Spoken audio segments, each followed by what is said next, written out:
Hello again, YouTube.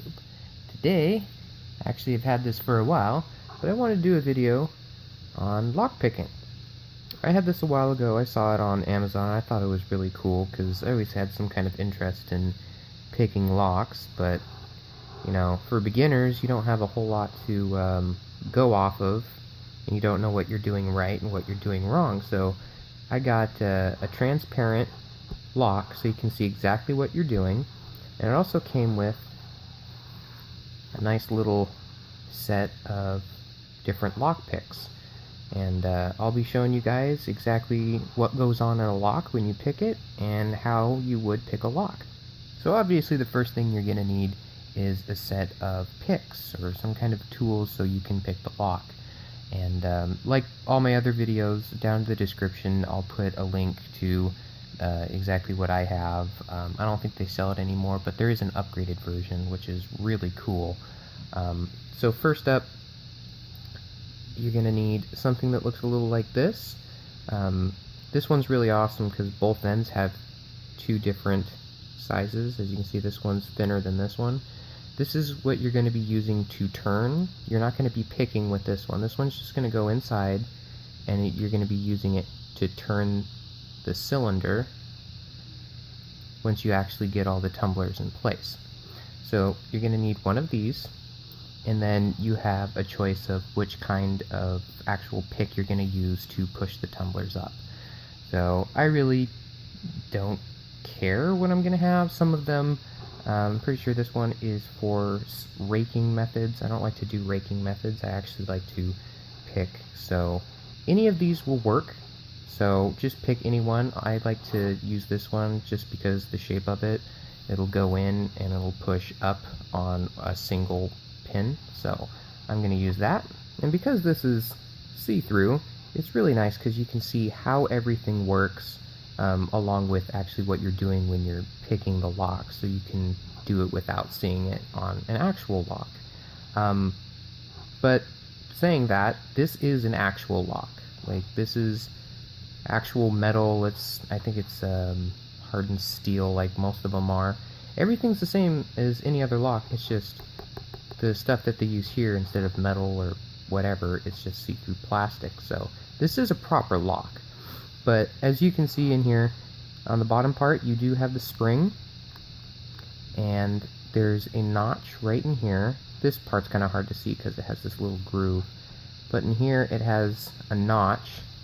And this whole piece will come together, and in this notch and in the notch over here, the spring right here is going to expand, and it's going to lock into both of these so it can't be moved. Just like that. That's why you can't take it out. And that secondary notch is so the whole thing doesn't fall out. But that's why it's locked. So if we look in here further, these spaces in here are what they're going to be sliding against once you turn it. So these guys right here are your only working ones. So this one up here, this very last right there, that one is just going to be sliding along this one, and it's not anything that you have to worry about. So all of these tumblers in here, they are two pieces put together like this. And so there's a middle part, and I'm going to show you guys that a little bit later in the video.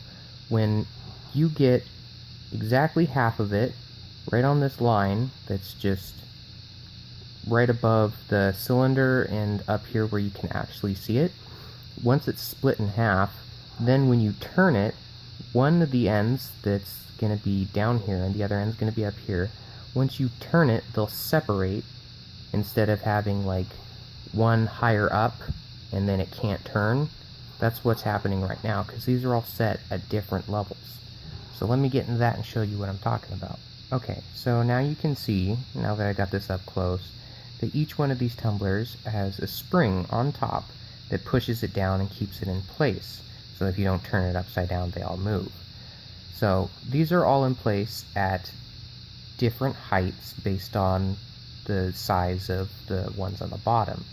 So if I put this on the inside and I push it up, that's what I'm talking about. One of them, you see this one right here that I pushed up, there's the pin on top, and then there's a pin on the bottom.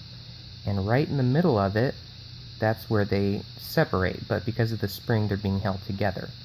So that's what you need to do, is get to that point, about right there, for each and every single one of these.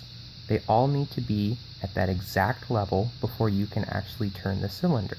So, first things first, once we actually take a look in here, we can grab this guy that I told you about to begin with. Is going to go in here, and it's going to just be used to turn it. So this lock is kind of a smaller lock, so you don't need this really thick one, or else it'll get in the way of the tumbler. So I'm going to go with the smaller one, and it's going to go right here on the bottom. And just to let you guys know, a quality made, these are very, very thin, like you can see. A quality made one's not going to bend very easily. These are really well made, and they're not going to bend. So, just like I said, it's going to go in here, and then what you're going to do is push it in with one of your fingers, and then with the other finger, you're going to push forward, like this. And that's going to create pressure, so when you're going through to each one of these tumblers, it's actually going to keep it in place so they don't just fall back in. Because you're putting pressure on here, there's pretty much a sequence in which these will start to lock into place, but you can see that once you actually start putting the other piece in. There's a little bit better of a view. I'm going to put this inside, and you're going to start with the very last one. So once you put this in, you can kind of feel where you're at. And if you're a beginner, then you can just poke them up to see where you're at. And if you ever do put one up too high, it might lock into place, depending on which one you're at. Maybe the first one will do it for me. Yeah, there it goes. So this first one locked itself too high.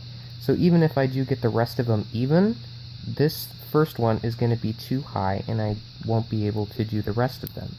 So if that happens, just release pressure on here, and they'll click and lock back down into place. That's basically a reset, just in case you screwed up or you think that you need to restart. So we'll go in, we'll go all the way to the back, and we're going to lift up that last one, and then the second to last one. The third looks like it's already in place. That one's in place, and it looks like the last one's in place, so we just need to get this one right here into place. So, too far, still too far, back up a little bit.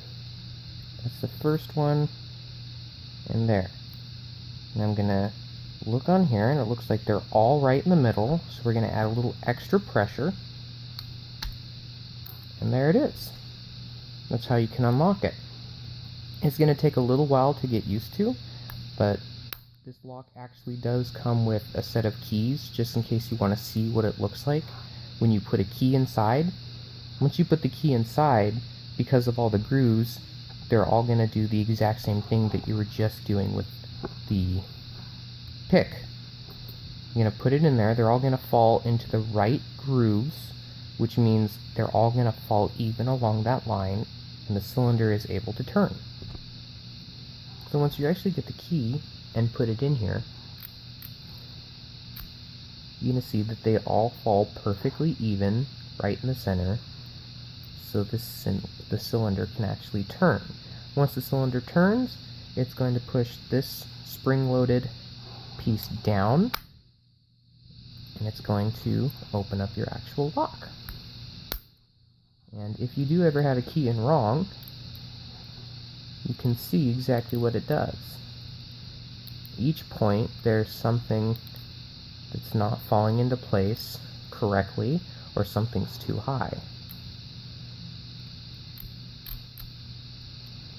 So when you have the key in here, and you turn it, and you see all the little tumblers on the inside there, the second half of them, you can hear them bounce around a little bit, but because you have the key in there, and they're all being turned, and they're all in their correct place, they can't move up and down.